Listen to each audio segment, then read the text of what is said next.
Welcome to this new series of videos. I, at this point, don't actually know entirely what it's going to be, but my plan is to sit down with business owners from primarily Australia to begin with and learn bits about their journey, learn good insights, learn what goes into them scaling their businesses, things they've struggled with, strengths and weaknesses of them themselves, and kind of pull back the curtain a bit and just get a little bit more authentic with real business owners who have actually done incredible things in their own industries. As someone who's grown their own business over the last few years, I think a lot of the information out there at the moment is really quite guru-y. You know, it's very escape the matrix, get rich quick schemes, people on Instagram telling you to comment words to, you know, hustle and scale. And long story short, I think a lot of it's a bunch of crap. And I've probably been lucky enough to work with more than 100 e-commerce founders in the last few years, and founders from other agencies, other coaches, consultants, courses, anything, apps, all sorts of different walks of life, and learn a lot of things from really interesting and sharp operators who have actually succeeded in growing real businesses that don't involve ripping people off or lying or flexing fake Lamborghinis and rented cars, whatever it may be. So I'm very keen to sort of sit down and give you guys, whoever's watching this, some interesting insights into exactly what that looks like. So as you can tell, this is quite vague, it's quite raw. I'm just going to sit down with people, ask them questions that I would find interesting, and sort of peel back a little bit of, you know, the barriers that are out there and show what really goes on in the inside of these operations, you know, whether it's insights into their marketing strategies, fulfillment strategies, things that they've struggled with, customer service, whatever it may be that might actually help a real business owner get some insights into, you know, what it takes to grow a business. So that's what it's going to be. For this first episode today, I'm going to be sitting down with Louis Phillips and Jordan Hesse, co-founders of INTVL. It's a running app here in Australia. They started it in February, obviously had 0 users back in February when they started, and that was about 9 months ago now. They've now had over 8,000 downloads. So it's been a very remarkable growth trajectory so far, and I think they're going to do some really cool things over the next few years. So I'm going to sit down with them, ask them a few questions about the app creation process. They are business partners. Jordan is the developer of the app, the sole developer of the app, and Louis is sort of the face of the marketing, a lot of the branding, and has been a very key driver in the growth of the app in terms of users. So I'm going to sit down, ask them some questions. No real format, no real, I guess, strategy of the conversation. We're just going to let it flow and see what happens. Hopefully you find this interesting. This is hopefully going to also be the first of many, but we'll see what happens. So we are here with Louis Phillips and Jordan Hesse, the co-founders of INTVL. Hesse, is that correct? Hesse. Apologies, what a ripping start.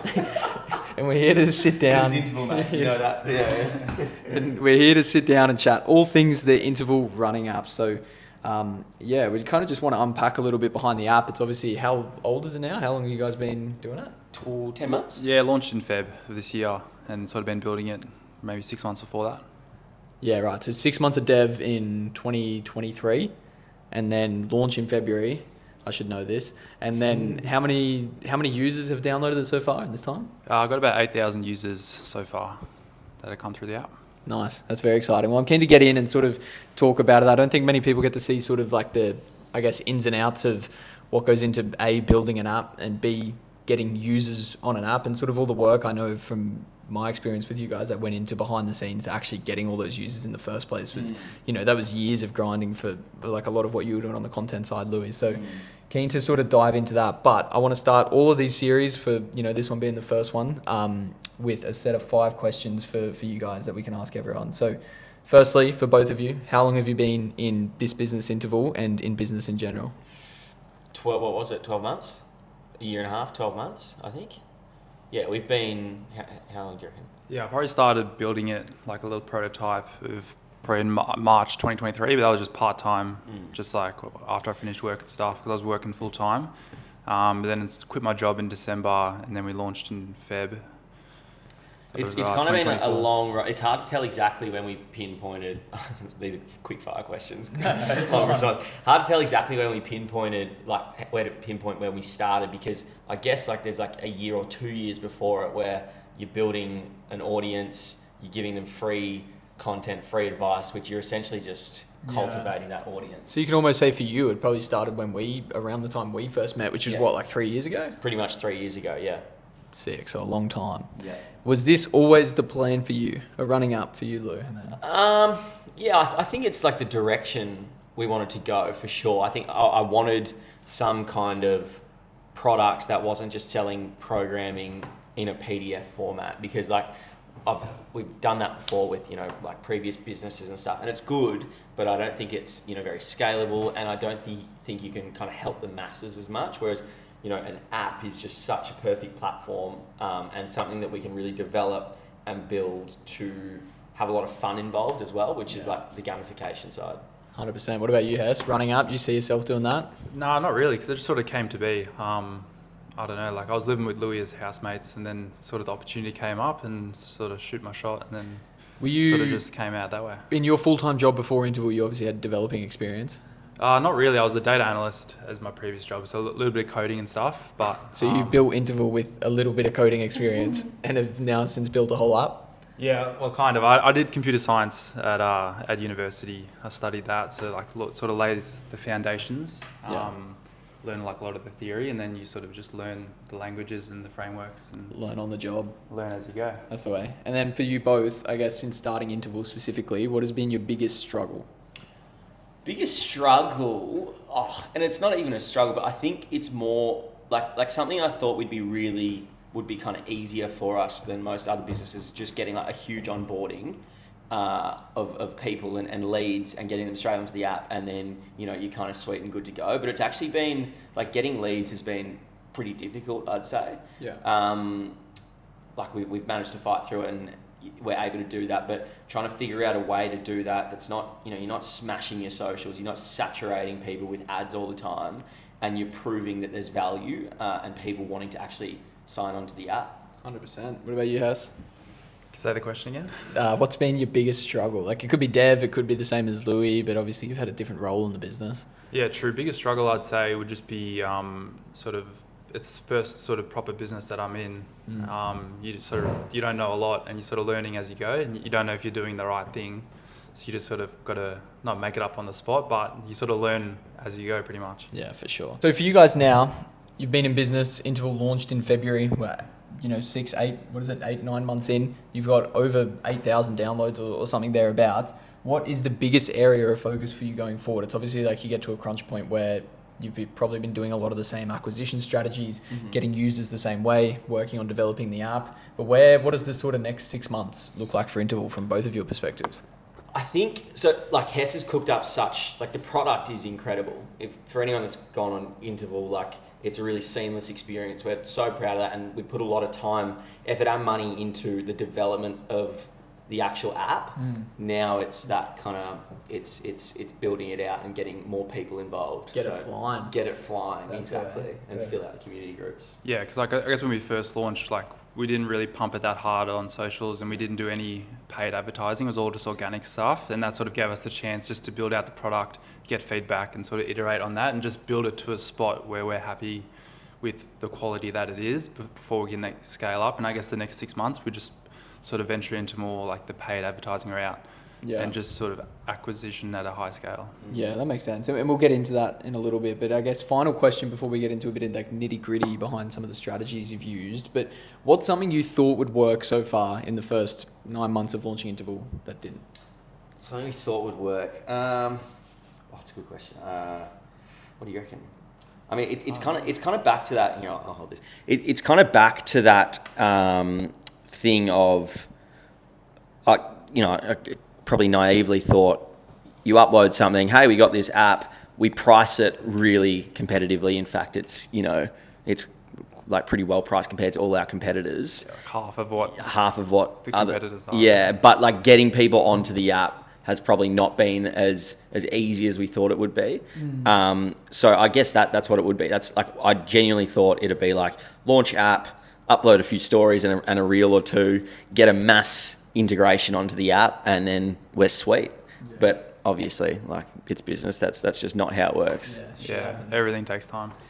Exactly. Well, I mean, we can sort of get into the nitty gritty of it a bit. Like I said, I kind of want these to be as casual as possible. But one thing we've been working on today, which I'll just pull up in the background, is like we've actually been looking at, I guess, the scalability of INTVL over ads. Like obviously for you, Louis, specifically, you've come from a background of lead acquisition or lead generation, I guess, which has been primarily organic content focused. But I guess one thing we've been talking about is the sustainability of that and the different strategies that get involved with ads. But firstly, I guess, like when it comes to making organic content for you, I think a lot of people would love to hear your insights on this. Like, what sort of goes into the planning of an organic video for you? Obviously, a lot of your audience just sees the fucking end reel or the end TikTok, like the 60 seconds of Louis Phillips. But like, what sort of goes into something like that, from like planning to strategy to hooks, like anything that might occur? Yeah. So I think a huge thing for my socials, and of course INTVL as well, has been like the storytelling element, which everyone talks about, everyone hears about, but like actually setting out, you know, I want to hit, let's say for me, the first thing was like trying to hit a sub 20-minute 5K, and then making a whole series about that, and kind of the development and failing in that process, and then eventually succeeding, and showing all the steps and all the emotions that comes with that. So like that as a series, like you're creating something that you're at a point where you haven't got what you need to get, and then you eventually get what you need to get, which might be a quick running time for INTVL. So that's been a big one. And then from like, you know, an actual, like the nitty gritty, like the process of creating those things, it all comes down to how good your hook is at the start. Like you just, and then, you know, social media has fast become all about watch time. So when I first started, I don't think it really mattered as much watch time. It was more about like interactions, comments, likes, you know, getting shared around. Now, like Instagram is just how many seconds of your video can you get people to watch. So that's why, you know, every 2 seconds in the video, you've got something new happening. There's something popping up on screen. It's just feeding into those dopamine receptors of the human brain. So that's been a big one. And I think as well for like our content on INTVL, is trying to change it up a little. So not just being me in front of camera the whole time, because like I only serve kind of one very specific demographic, which is often like, you know, younger guys training for X race, whereas like our INTVL is very much directed towards the more beginner market, plenty of women involved, and if it's just me making all the content, then it doesn't really work. So getting on board Jazz, who's doing social media for us at the moment, she's making some awesome videos, and she's, you know, starting out in her running journey. So actually showing that and leaning into that side of things. Yeah, huge.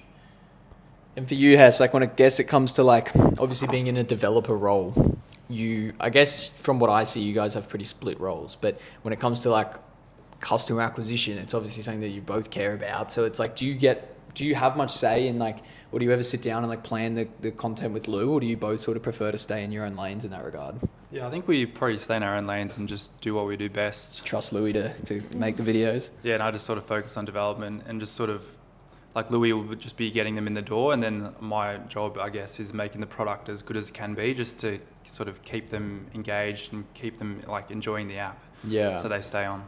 Yeah, and I think like that process, especially at the start for us, and like every video that we upload, Hess and I cross-check together. So it's like there is a lot of synergy within the app. But I think, you know, that process of trying to lock people down, I know like from the start when we first launched the app, like we thought there was going to be this one thing where it like kind of rolls over onto a trial, which people had like agreed to. And then that just didn't work. So we got this mass onboarding of people who just want to check out the app. And then like a specific thing didn't work through the app store, which we were like, oh shit, like that's kind of thrown us a little bit. So just like expecting everything to just work straight away is just never the case. Yeah, well, I think like I obviously work with a ton of different businesses, and I think one thing I really respect about you guys is like your ability to split roles. Like I know Lou, like we won't talk about it too much, but you've obviously been in other businesses before. And I think this time round, like your split roles is probably something that's very important for your day-to-day operation, right? Like if you were fucking crawling all over Hess, like asking him about like what's happening with the dev today, and live together. And then like Hess comes over to you and says like what's happening with the content, like it probably restricts a lot of that. And so do you find like having the very split roles, like from your opinion, as someone who's had probably both setups, has, I guess, let you both succeed a little more in your own individual role? 100%, yeah. Let the shooters shoot. Like I'm not going to give Hess tips on how to do ones and zeros behind the on the laptop, and you know he's probably not going to tell me to take my top off and look even more sweaty for this video. Change your unders. Change it exactly. I think you can improve your running time here. So it 100% works, and I think respect as well. Like we're mates, we're housemates as well. We live in close quarters, and a lot of people will look at that and be like, that doesn't work. And for a lot of people, that wouldn't work. I totally get it. Yeah. But for us, it's been the best thing. Right, yeah, we can think up something and pretty much create it within a week. Yeah, you know, sure. I can come up with an idea for X, Y, Z, and Hess can have it cooked up straight away. So the risks are higher by doing that, particularly for like morale of the business. But the results for us has been huge. And I think that stems back to respect. Everyone knows their roles. We're doing like both Hess and I have the same goal and North Star to take this app as far as we possibly can. Yeah. And it's not like, you know, I'm trying to pull more money or Hess is trying to pull more money. Like, we know what we need to do to get to where we need to get to. In terms of what we're sort of looking at now, like obviously I work with Hess and Lou, but we're going to sort of be looking at like what we're doing on the ads side of things, which I think is, for many people who are starting a business, they definitely neglect one of the core functions of running a business, which is getting traffic. And like for you guys, I guess, like, do you want to sort of run us through a little bit of, I guess, what we've been going over today, and at least from your point of view, where the opportunity is, or even just like the importance of like scaling on cold traffic and the sort of different things we're going to be doing to ensure that we can do that? Because like I said, I think so many people go into business and one of the big issues they don't solve is like they'll come up with the sickest product, the sickest service, the sickest app, and then they go like, oh, well, okay, now I've actually, like, why isn't anyone seeing it? So it's like one of those things. And how have you, I guess, gone from the organic to framing ads, and then where do you guys sort of see that opportunity? Yeah, well, I think like in social media, if you upload something, you know with your socials, you feel like if you upload a story, it's just everyone sees that story and everyone consolidates that information and then does something about it. With social media, you can upload 10 stories and 90% of your following won't see it. You can upload 20 reels, 90% of your following won't see it. So at some point, you're going to have to steer away from that organic growth and actually go into the ad side of things. So we haven't done that yet. Like, we've done pretty much no paid ads. We've tried like a few things out just to suss it.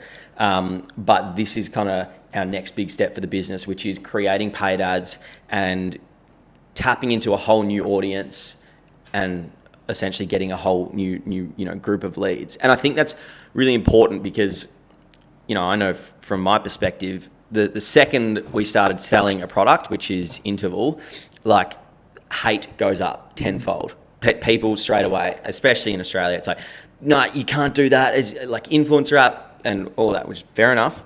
So steering that away from my side is going to be huge, not only for INTVL, but also for my personal profile. Yeah. So yeah, I guess like that's where you're helping us, which is these paid ads, and really, we don't need to reinvent the wheel, but we do need to improve it by 3%. Yeah, and I guess what we've done today is just sort of find what our core pillars are, like what is our messaging that we want to get across. We want to make like running fun. We want to sort of showcase the plans that we have that Josh Barlia has made, and then just sort of tap into new audiences, like, because like our Melbourne group, it's their biggest like community group on the app, just from like Louis' sort of organic algorithm reach that he gets through his Instagram. But there'll be thousands of other people in other parts of Australia and other parts of the world which we can just reach out to, and then 100%. It's like obviously way more scalable. But I think like on that community is like where a lot of people I know who sort of run in similar circles to you, or even like start out with their businesses, is like community obviously is and should be a massive focus, but at some point, like, the key, I guess, or the reality of building a community is like it takes so many years, and sometimes like just being able to go to ads is the way to go. And where a lot of people, I guess, get scared of ads, and maybe even where you would have been averse to it initially, is like they see it as like scary as fuck. It's like, holy shit, I've got to put money in ads and like I have no idea what I'm doing. Like making a reel on Instagram is like way easier. But like it's funny because you look at sort of what we've been doing here today, and it's like none of us are really like ad experts. Like I've obviously dabbled in ads, like pretty new to you guys, and we've sort of cooked up a whole strategy where we're just going to, for lack of a better word, like throw shit at the wall and hope for the best. Like, do you think that's sort of like, I think a key takeaway for people from watching this and seeing how you guys have scaled your app is like, there hasn't always been like a super like, oh, this is the exact business plan we're going to execute over 12 months. It's kind of like, let's just see what happens, like, and iterate as we need to, like, especially on the developing side of the app. Like Hess is continually doing shit which we didn't even know about 3 months ago. Like, do you think that's been a big part of the way you like to operate as a business owner, is sort of like fail test? Yeah, I think we just really emphasize moving fast. Like, we don't have like a set rigid plan like over 12 months which we follow to an absolute T. We just sort of try something out, get feedback, see what works, and just move as fast as we can until we can just find what works for us and then just scale that up.